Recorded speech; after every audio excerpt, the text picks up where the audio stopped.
Is that your name? Hey, I didn't agree to any of this. Is that your name? What is this crap? Everybody's doing it. That's not true. You said 15 people. Even Trudy's doing it. Oh, but Trudy's cool. Yeah, they do. How awesome are you on a level of 1? Very good. Good. Off the charts. Off the charts. I don't like these things. Okay. Which is why they love you. Do you always sit like that? No, just when I'm being interviewed and videotaped. Great. How long have you been at Pardes? Too long. My name is Trudy Greener. And Trudy, how long have you been at Pardes? Is that right? Yeah. Okay. Dysfunctional. How so? I mean, I was the wandering Hevruta for the better portion of the semester, but I finally settled down, and... Is it hard for you to settle down? I'm 30 and I'm not married, so... I mean, except to Torah, obviously. You get really, really hungry when you learn to cook with your partner. Yeah, you can't. My chavruta with Trudy. Well, we get along very nicely, thank God. Sorry, I was opening the door for someone. In a word? Fun. Fun. I hope you said that about me. Squishy. Squishy. The chavruta or the relationship? Both. Okay. It would involve water. Water. It would involve water. It would involve being fully clothed. Involve being fully clothed. It would involve. So it would involve wet clothes, you're saying? Maybe people would be so totally bored that they'd fall asleep. You don't think that happens in the normal menu? I think the Negev Tiyul was one of the most meaningful experiences I've had at Pardes. It was an amazing opportunity to spend time with my classmates and my teachers in the Negev, which totally knocked my socks off. It was incredibly beautiful.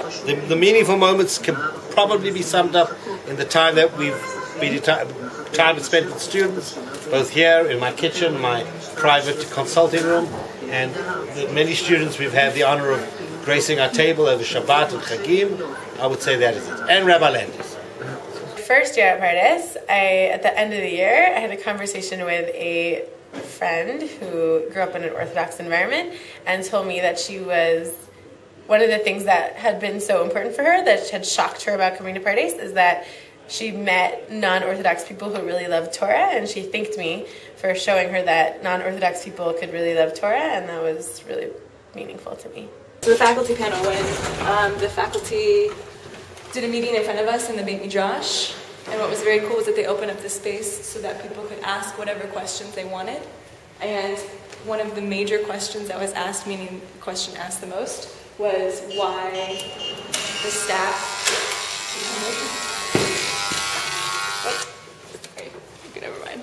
Okay, so one of the questions that was asked was why there was pretty much just modern Orthodox staff, and why it was so meaningful to me was that the staff was really honest and open as far as answering it, and opening a forum for us to ask more challenging questions.